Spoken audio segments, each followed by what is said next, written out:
appreciate you.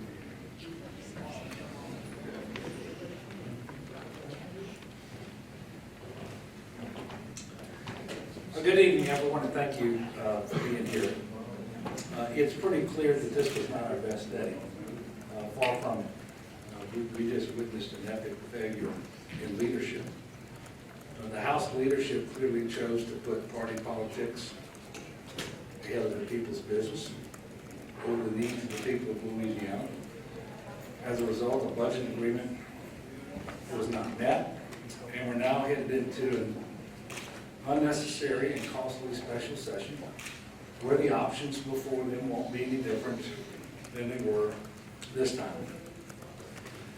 And as one House member told the reporter, they didn't want to give me a victory. What a sad day in Louisiana. As I mentioned before, an epic failure in leadership. By an overwhelming majority, 36-1, the Senate passed a responsible budget plan, and make no mistake about it, it still made deep spending cuts, but it paid the state's bills and also adequately funded our most important priorities. It fully funded TOPS. For the first time in 9 years, there was not a cut to higher education. It stabilized funding for children and family services and corrections. It honored our commitments to veterans. And I'll remind you that this budget didn't incorporate any new revenue, despite the fact that we came into this session knowing we needed $400 million just to do a continuation budget. There was no new revenue in the budget that the Senate passed. Nor does the special session that we're now in allow for any new revenue. And I will remind you that when we came in February for a special session to fix a problem, a mid-year deficit of more than $300 million, there wasn't any revenue in that session either. But I will assure you and everyone in Louisiana that I will keep the legislature here in Baton Rouge as long as it takes to pass a budget that fully funds TOPS, spares higher education from more cuts, protects our children and families, honors our veterans. Yes, I'll keep them here to pass a budget that looks a lot like the one that they refused to allow a vote on today in the House of Representatives. They wanted that budget. So I am disheartened that the obstruction of a few has left us empty-handed as far as the budget goes tonight. But that being said, I don't want what didn't happen this session to totally overshadow what did happen. Because we really made some historic changes in Louisiana as well. After one of the most extensive studies of our criminal justice system led by Secretary Jim LeBlanc, we took a smart bipartisan approach to reforming the criminal justice system, and that is a huge leap forward to ending our highest in the nation incarceration rate and getting a better return on our investment, while also making our communities safer and giving us the needed revenue to make critical investments in programs to ensure that individuals who re-enter society from jails and prisons do so better able to succeed, thereby creating fewer victims of crime going forward. We also made strides in addressing the opioid epidemic that has cost too many lives. We passed the Coastal Restoration Master Plan to continue the work of saving and restoring Louisiana's deteriorating coast. We banned corporal punishment of school children with disabilities. We created an official body of law enforcement, government agencies, and stakeholders to ensure that we're doing everything that we can to prevent human trafficking and making sure that we assist survivors of human trafficking. And the very first bill I signed into law this session creates a pilot program that will help our veterans trained in medical professions to transfer those skills into civilian life. And there were many other achievements too, and they were all important steps forward for Louisiana. And I just want to stop for a second and think about criminal justice reform and how long we've needed that and how hard it's been to do. But we finally came together We saw the business community. We saw the religious community. We saw people who were typically on the left side of the political spectrum join forces with the people on the right. We saw bipartisanship both in the authors of the bills and in the votes. And that should inspire us about what is possible when we put Louisiana first. Unfortunately, we didn't put Louisiana first when it came to the budget. Nor did we put Louisiana first when it came to tax reform. But we know what is possible. And I'm going to keep calling the legislature back here until they approve responsible solutions that work best for the people of Louisiana, not party or personal agendas. Now, after we finish this special session, and before the next regular session, because it's not a fiscal session, we still have to address that $1.5 billion fiscal cliff. And it sounds like a broken record, but the options before the legislature then won't be any different or better than the options they had in this fiscal session.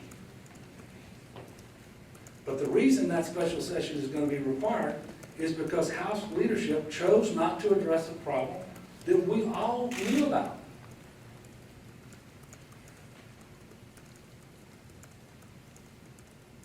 Despite the plan for comprehensive tax reform that I presented in this session, despite my asking for an alternative plan to be brought forth, and despite having task force recommendations before them, the House leadership squandered this opportunity to fix the mistakes that got us to where we are today.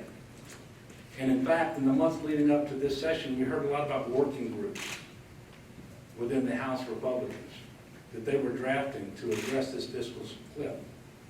They never advanced a single plan. Nothing. This was the time to act. This is why we have fiscal sessions.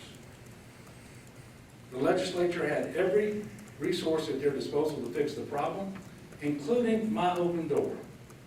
I was never glued to a specific set of ideas to address the cliff, but I did ask for input that I never received. Instead, House leadership rejected the recommendations of a bipartisan task force that spent 125 hours, a task force created by them. The reason they enacted the sales tax, the penny sales tax, and sunsetted after 27 months was because they wanted to be forced to undertake comprehensive long-term structural tax and budget reform, created a task force to study and make recommendations to them exactly how to do that, and they didn't accept any of their recommendations either. And without an alternative plan of their own, they just said no to everything, including the component part of my plan that offered a tax cut to 90% of individuals in Louisiana on their income taxes. So I see this as a missed opportunity for us to do the job that people of Louisiana elected us to do. We have to keep working. And I remain committed to working hard every day, to meeting with everyone, Republican, Democrat, Independent, House, or Senate, to get this done. The people of Louisiana deserve it and demand it. And quite frankly, they are better than what they're getting out of Baton Rouge these days. We have to create the strong foundation for our state, that path forward that puts us firmly on the path to prosperity. So we have a lot of work ahead of us. And while we did some good things, nobody can pretend that this was a good day for the state of Louisiana. A lot is left undone. We're going to continue to work. And I know that the people of this state are extremely grateful for the majority, and that's the sad part. We now know it. The majority of legislators came here determined to fix these problems and to work in a bipartisan way. We now know that it was a minority in the House that prevented that from happening. So we're going to do better. Better days are ahead for the state of Louisiana. I'm confident that we'll take advantage of this extraordinary session that started a few minutes ago to finally pass a budget, a capital outlay bill, and meet the supplemental appropriation needs of the state of Louisiana for the current year. And maybe, if we're lucky, we will pull ourselves out of the ditch from this train wreck,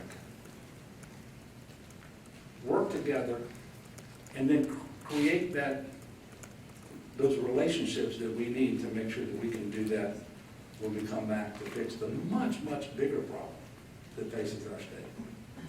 That's the fiscal cliff that I just spoke about. Now with that, I'm happy to take a few questions. Yes, sir. Governor, how do you solve this divide that seems to be between, obviously, your office, the Senate, and then, as you mentioned, a minority in the House? Well, first of all, the House is going to have to solve their own problems. It is an independent institution, and it is dysfunctional. There's no other way to put it. They're going to have to solve their problems. And if they want to come sit with me, I can give them some recommendations. But they're going to have to do it. Because nobody on either side of the spectrum can believe that what we witnessed today was a functioning House of Representatives that is seriously, collectively trying to do the people's business. Despite the fact that a majority of its members wanted to vote on and approve the Senate budget. And we now know that. Yes, sir. Hi, Governor. So just heard about 15, 20 minutes ago that the House will be adjourning until Monday, the Senate until Wednesday. Your thoughts? Well, further evidence that they're not quite serious. They should be here working. We know the contours of what's before us because they should start exactly where we left off and bridge the difference. And so those conversations should be starting tonight. And if they were absolutely determined to take the night off, then tomorrow would be a good starting time as well. But they're going to come back Monday, and I hope rested and charged and ready to go forward and do the people's business. When they come in Monday, they'll find me here, waiting to work with them. Is it time for a change of leadership in the House? Again, the House is going to have to tend to its own business. Tyler, no question? Okay. So you're putting all the blame on the House Republican leadership. There are other actors involved, including the Senate and yourself. Are there any tactical or other mistakes that you made as part of this process? Well, look, I will never say that I'm free from fault, but having watched what happened play out over the session, and for example, what we saw over the last several days, when 36 senators voted for a budget, a very difficult budget, by the way, one where we didn't even try to meet our needs in terms of crafting a budget that would be a continuation budget, but rather had deep cuts, but was still able to fully fund TOPS. Higher education, for the first time in 9 years, wasn't going to get a cut relative to the previous year. Making sure that we didn't cut our Department of Veterans Affairs, for example. Doing really big and responsible things, making sure corrections didn't get cut because they couldn't afford that. DCFS and so forth. And to have the House just walk away from that and be unable to get a vote, that's certainly not my fault. Now, again, I'm willing to, and not just willing, I'm going to continue to work with members of the House and the Senate, Republican and Democrat alike. But I think you can see the difference between the quality of leadership we have in the Senate and what we currently do not have in the House. Yes, sir. Sorry, I'm going to bounce away from the budget to tax reform. Sure. Is there anything that I've heard from both sides of the aisle, some sort of one thought was that during the campaign you really defined yourself from the outset, but maybe on tax reform other people defined the plan before you really did. Is there more you could have done to get this out there ahead of time that would have allowed this to get through? Well, it was very obvious to me that the leadership came in determined not to advance any solution. And that's evidenced by the fact that they didn't put forth a plan of their own. Every single recommendation made by the task force was sitting in front of the House of Representatives, specifically in front of the Ways and Means Committee in the form of a bill. Every single recommendation. The overwhelming majority of my package on tax reform, for example, came from the task force. So I'm never going to say there isn't something more that I could have done, but I traveled the state and met with every representative who chose to meet with me and every senator from either party in the months leading up to the session to get their ideas for what I should offer and what I could expect from them. I will tell you that I held up my end of the bargain. Governor, to get to tax reform, is it absolutely in your mind mandatory that there be a change in leadership of at least the committees? There's going to have to at least be a change in mindset. I'm not here to talk about changes in leadership in the House of Representatives at the committee level or any other level. The House is going to have to figure that out for itself. But they ought to take a good objective look at what just played out and decide whether they're happy with that. And if not, they ought to demand that the leadership that is present do better. Governor, Yes, ma'am. as a special session starts, do you start from square one, or do you start where you did the conference committee report? And then, Well, we get to make recommendations. Our recommendations will be that we start where we left off. There's no reason to plow ground that's been plowed already. Even if you don't exactly like the rows, it's already been lined up. And so I think they ought to start there. That's going to be our recommendation to them. But ultimately, they will decide which bills they actually advance through their committees. And again, because these are bills that deal with appropriations, they will have to start in the House. what are the big sticking points, non-starters for you? The 50 million, Well, when you say 50 million, I don't know what you mean, Beth. If today, it was my understanding that the day started with an agreement around $50 million that Jay Darden, the Commissioner of Administration, would make sure that there was a plan in place so that all of the state agencies and all branches of government, by the way, would have revised spending plans so that if there was a revenue shortfall, so that revenue came in below what REC forecasted, that we would be able to come up with that $50 million to apply towards that shortfall. That was perfectly acceptable to us. And in fact, it was our idea. We did that last year without anybody having to tell us to do it. Nobody prompted us to do it. So that certainly wasn't objectionable to us. So when you say 50 million, if you mean something other than that, I'm not sure what you're talking about. well, it felt like all day, first it was a compromise, then it fell apart, then it was. No, we absolutely accepted that deal. It was offered by the Senate. That resolution in the Senate that spelled that out, I think, got 30 votes. That was always acceptable to us. What is not acceptable is that you would take revenue that is forecasted and not appropriated, whether it's 50 million, 75 million, or $100 million, because that money is not available. You cannot use it to meet any needs of the state of Louisiana if you don't appropriate it at the outset. And that was a fundamental concept that some just never did quite understand, and it just doesn't make any sense to us. Now, we will agree going forward that we will take that amount of money and have a plan in place where we tell people you're going to have to adjust your spending plans so that if called upon to do so later in the fiscal year, we will be able to get $50 million to meet the shortfall. Yes, sir. You referred to that quote that was made, the vote against the think there are legislators out there that are trying to do what they can to make sure you don't succeed as done? Well, I would have to presume that that one was a liar when he said it to the media. I don't presume anybody to be lying, and when I see how irrationally some of them act, I can only assume that there are more than one who are motivated by that. But it's still a minority. But it's a well-positioned minority.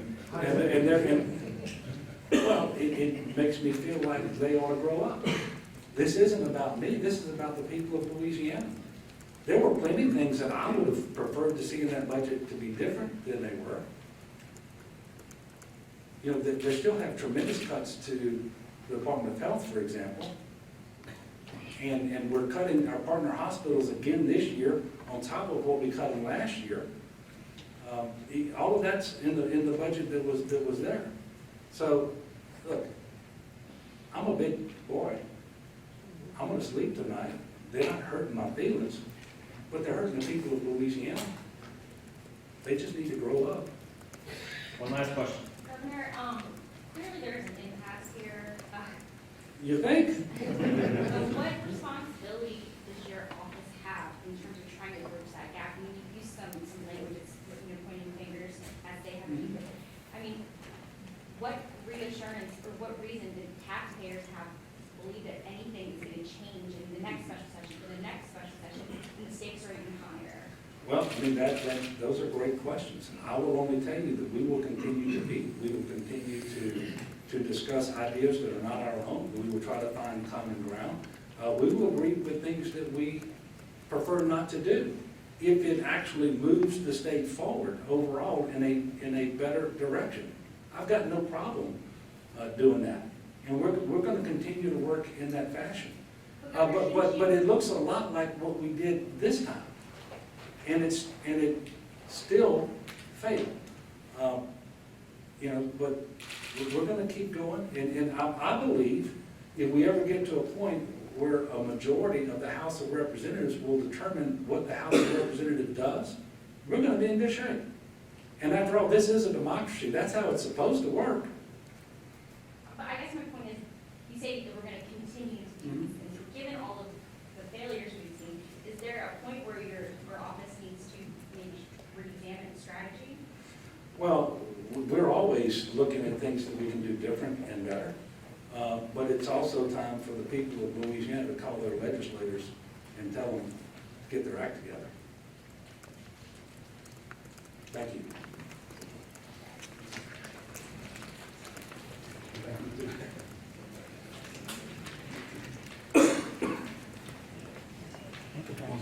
Good job.